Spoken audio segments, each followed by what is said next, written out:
तो hello everyone, ICT virtual classes में आपका बहुत बहुत स्वागत है। तो जैसा कि आप जानते हैं हम रिवीजन कर रहे थे और रिवीजन में हम पढ़ रहे थे रिफ्लेक्शन यानी कि परावर्तन। तो लास्ट टाइम हमने परावर्तन के बारे में जान लिया था, कैसे परावर्तन होता है और क्या उसमें क्वेश्चन बनते हैं। अब बात करते हैं हम थोड़ा सा लेंस फॉर्मूला की, कि लेंस सूत्र क्या होता है, सॉरी मिरर का फॉर्मूला, मिरर फॉर्मूला क्या होता है। Mirror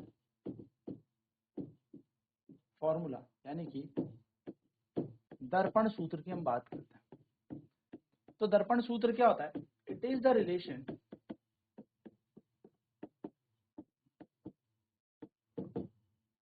between image distance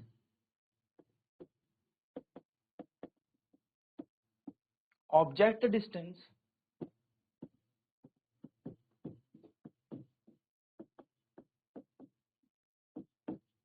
and focal length।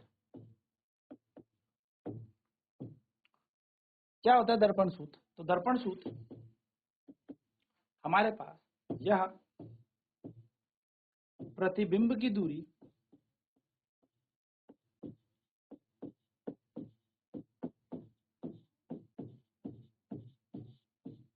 वस्तु की दूरी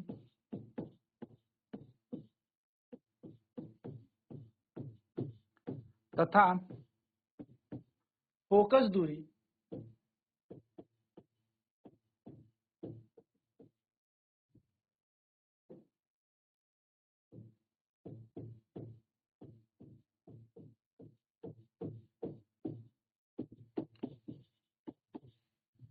के बीच का संबंध होता है।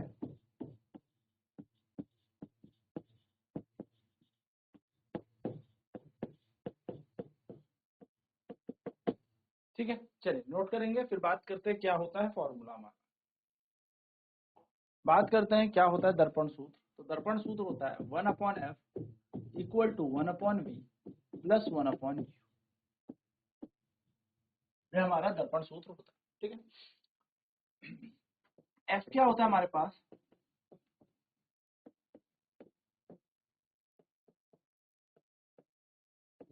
फोकल लेंथ यानी कि फोकस दूरी। वी क्या होता है?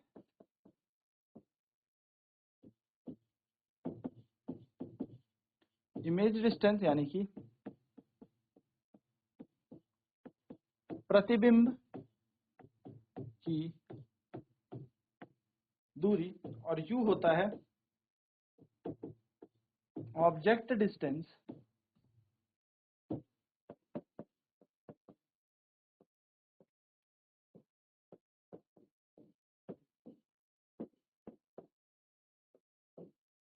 वस्तु की दूरी। ना बात करते हैं मैग्निफिकेशन की।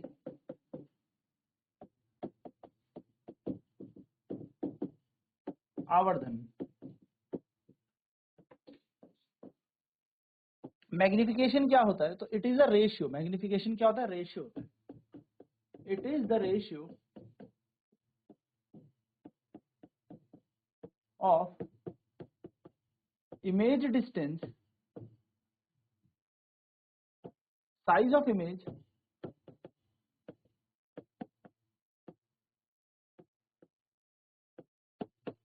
To the size of object.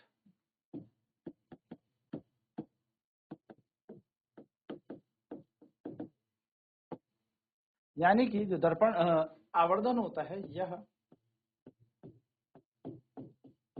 प्रतिबिंब के आकार और वस्तु के आकार, आकार मतलब साइज, ठीक है ना, का अनुपात होता है। अगर आप इसे गौर से देखेंगे तो क्या है ये साइज ऑफ इमेज। अब होता क्या है, पहले ना ऑब्जेक्ट को रखा जाता है, फिर उसकी इमेज बनती है मिरर के आगे, दर्पण के आगे, यानी कि पहले वस्तु को रखा जाएगा और फिर क्या बनेगा, उसका प्रतिबिंब बनेगा। तो ये होता है HI/HO। ना ध्यान से सुनिएगा, HI का मतलब क्या है? तो HI का मतलब है हाइट, हाइट बोल लीजिए या साइज बोल लीजिए, किसका? I मतलब इमेज, यानी कि प्रतिबिंब का आकार। HO क्या होता है हमारे पास? साइज कह लीजिए या हाइट कह लीजिए, किसकी? इमेज की, और सॉरी ऑब्जेक्ट की। O मतलब ऑब्जेक्ट, यानी कि वस्तु का आकार। तो M हमें ये बताएगा। अब यहाँ पर एक छोटा सा नोट डालेंगे और यहाँ पर ये बताएंगे कि यदि M का मान 1 से बड़ा होता है तो यहाँ पर बनता है बड़ा प्रतिबिंब, यानी कि एनलार्ज्ड इमेज। एनलार्ज्ड इमेज, बड़ा प्रतिबिंब। अगर M का साइज 1 हो, यानी कि M का मान 1 हो, तो यहाँ बनेगा same size, image of same size as that of object, image of same size as that of object। मैं क्या कह रहा हूं? मैं ये कह रहा हूं यदि m का मान 1 के समान हो तो प्रतिबिंब और वस्तु का आकार समान,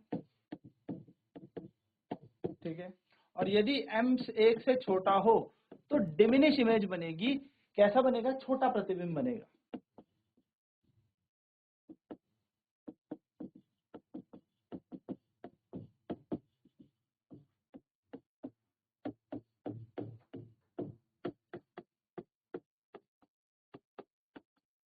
छोटा प्रतिबिंब बनेगा, ये बात आपको ध्यान में रखनी, ठीक है। तो ये m से रिलेटेड कुछ बातें थी, और भी बातें करेंगे, पहले फटाफट से इसे नोट डाउन कर लेते हैं। तो m होता है height of image to the height of object. प्रतिबिंब की ऊंचाई बटा वस्तु की ऊंचाई का अनुपात होता है। m का मान यदि 1 से बड़ा होता है तो बड़ा प्रतिबिंब बनता है। m का मान 1 के समान होता है तो सेम साइज का बनेगा, यानी कि समान आकार का बनेगा। जितना बड़ा वस्तु उतना बड़ा हमारा प्रतिबिंब बनेगा। और m का मान अगर 1 से छोटा हो तो क्या बनता है? डिमिनिश इमेज बनती है, ठीक है। ये बात ध्यान में रखिएगा। चलिए नोट डाउन करेंगे इसे। तो अगर m का मान 1 के बराबर होता है, प्रतिबिंब वस्तु का आकार समान होता है। m का मान 1 से छोटा अगर होगा तो डिमिनिश इमेज होगी, यानी कि छोटा प्रतिबिंब हमें देखने को मिलेगा।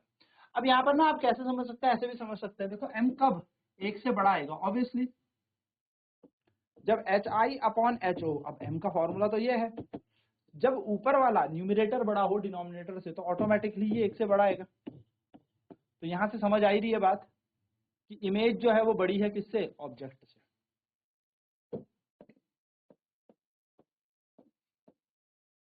m अगर 1 के समान होगा तो HI बराबर HO होगा।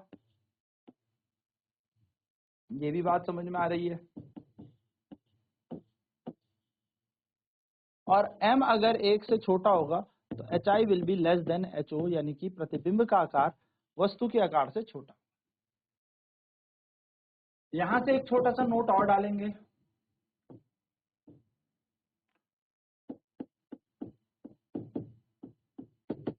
और नोट है हमारे पास, यदि m का मान, इफ m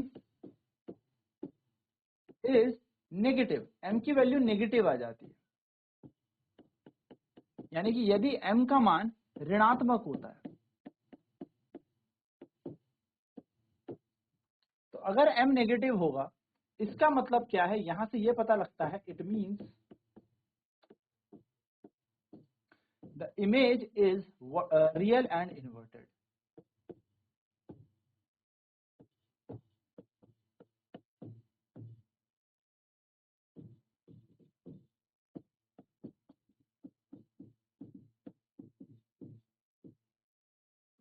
यदि m का मान कैसा आ जाए? ऋणात्मक आ जाए, इसका मतलब है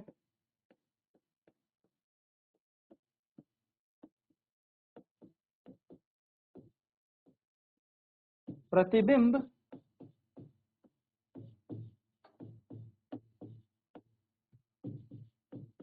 वास्तविक व उल्टा है।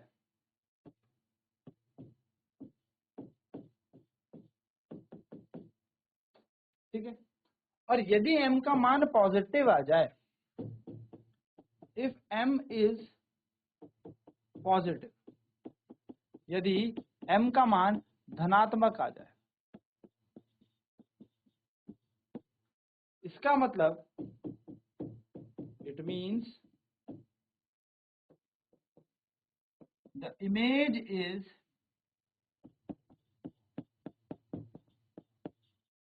वर्चुअल एंड इरेक्ट, यानी कि जो प्रतिबिंब है वह आभासी व सीधा है। ठीक है, नोट करेंगे इसे, फिर बात करते हैं इस पे क्वेश्चन। यानी m का मान अगर धनात्मक हुआ तो जो प्रतिबिंब है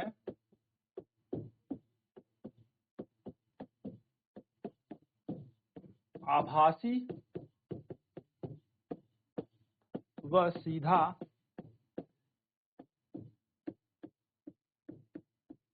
होगा। चलिए अब इस पे क्वेश्चन करते हैं। क्वेश्चन कह रहा है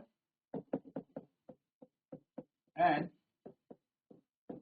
object is placed at 5 centimeter in front of a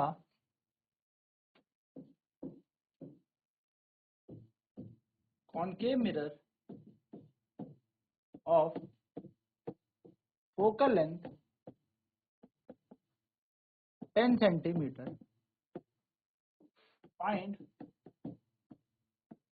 the first point, position of image,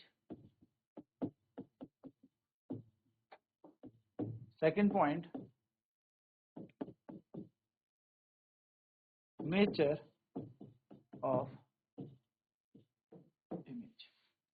कह रहा है एक वस्तु जो है वो 5 सेंटीमीटर पे रखी गई है कॉनकेव मिरर यानी कि अवतल दर्पण के आगे, जिसकी फोकस दूरी है 10 सेंटीमीटर। आपसे वस्तु प्रतिबिंब की स्थिति पूछी है, साथ साथ में उसकी प्रकृति भी पूछी है। नोट करें इसे। क्वेश्चन कह रहा है एक वस्तु को अवतल दर्पण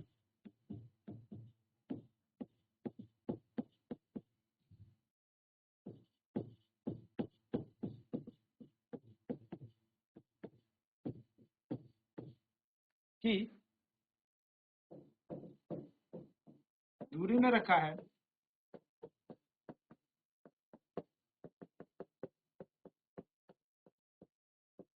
जिसकी फोकस लंबाई 10 सेंटीमीटर है।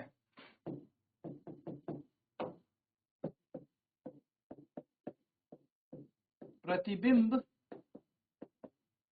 की स्थिति, क्या बोल सकते हैं, प्रतिबिंब की दूरी बताएं। दूसरा, प्रतिबिंब की प्रकृति बताएं। चलिए जल्दी से इसे सॉल्व करेंगे।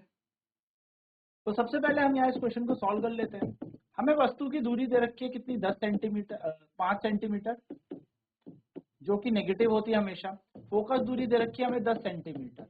अब यहाँ पर हम एक चीज बोलिए कि ये कैसा दर्पण है, यह है कॉनकेव मिरर यानी कि अवतल दर्पण हमारे पास है, और इसकी फोकस दूरी हमेशा कैसी होती है, नेगेटिव। हमसे क्या क्वेश्चन पूछा है, v बताएं। तो हम लगाएंगे अप्लाइंग मिरर फॉर्मूला,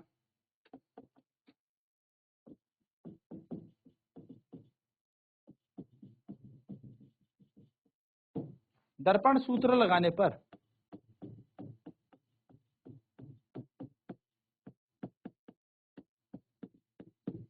हमें पता है 1/f 1/v प्लस 1/u के समान होता है। तो 1 अपॉन आ जाएगा माइनस का 10 बराबर 1 अपॉन वी और प्लस यहाँ पर आ जाएगा माइनस का 5। ये बन जाएगा माइनस का 1/10 1/v ऐसी प्लस और माइनस हो जाएगा माइनस का 1/5। मैथ कहती है जिसकी वैल्यू निकालनी उसे अकेला छोड़ दो, तो ये बच जाएगा माइनस 1/10 प्लस 1/5। एलसीएम लेंगे, ऐसा नंबर जो दोनों से डिवाइड हो, तो 10 और 5 से 10, 10 ही कम 10, 5 दूनी 10, ये आएगा 1/10। यानी कि 1 अपॉन वी का मान आ जाएगा 1/10, जिससे कि वी का मान आ जाएगा प्लस का 10 सेंटीमीटर। वी प्लस में आने का क्या मतलब है? वी प्लस में आने का मतलब है वी अगर पॉजिटिव 10 आ गया, इसका मतलब है आभासी व सीधा प्रतिबिंब यानी कि वर्चुअल एंड इरेक्ट इमेज यहाँ पर बनेगी। तो हमने नेचर भी बता दिया, साथ साथ में हमने क्या बता दिया, वी की पोजीशन भी बता दी। चलिए सॉल्व करेंगे फटाफट। फॉर्मूले में वैल्यू लगाने के बाद वी का मान आ जाएगा 10 सेंटीमीटर, है ना। पूरे फॉर्मूले में हम सारे के सारे मान को रखेंगे जो जो हमें फॉर्मूला दे रखा, और वी का मान आ जाएगा 10 सेंटीमीटर। और वी का मान +10 आने का मतलब है यहाँ पर हमारा मतलब आभासी व सीधा प्रतिबिंब बनेगा, वर्चुअल और इरेक्ट इमेज हमारी बनेगी। चलिए अगला क्वेश्चन देखते हैं। An object is placed at 20 centimeter in front of concave mirror of focal length 10 centimeter. Find first point image distance and second point nature of image. एक वस्तु 10 सेंटीमीटर वाले 10 सेंटीमीटर फोकस लंबाई वाले अवतल दर्पण से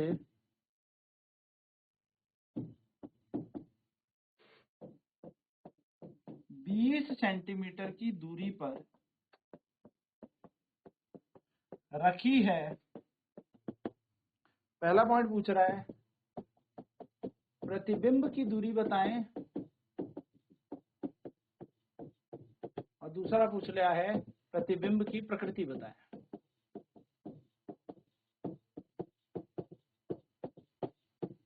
चलिए फटाफट से बताएंगे।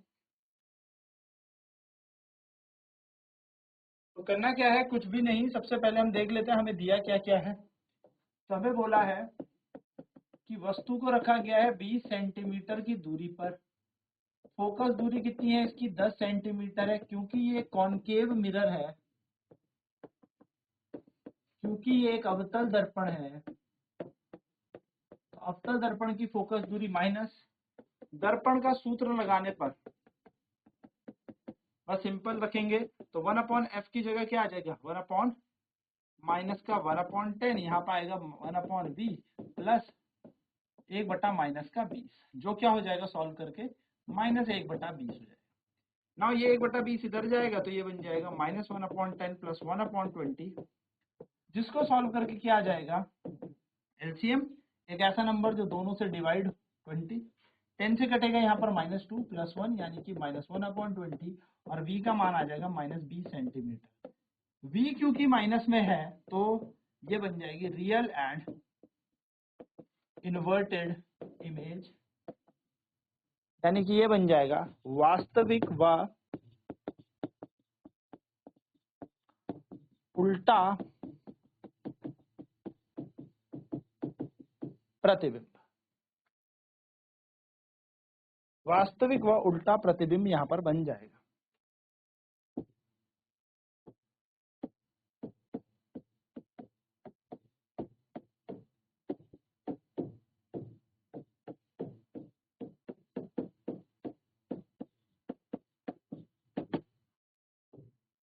ठीक है। तो इस तरीके से आपको न्यूमेरिकल्स इसके करने, आने वाली क्लासेस में हम और इसके न्यूमेरिकल्स करेंगे, प्रीवियस ईयर क्वेश्चन भी करेंगे। तो आज की क्लास में इतना ही। आईसीटी वर्चुअल क्लासेस से जुड़ने के लिए बहुत बहुत धन्यवाद। आपका दिन शुभ हो।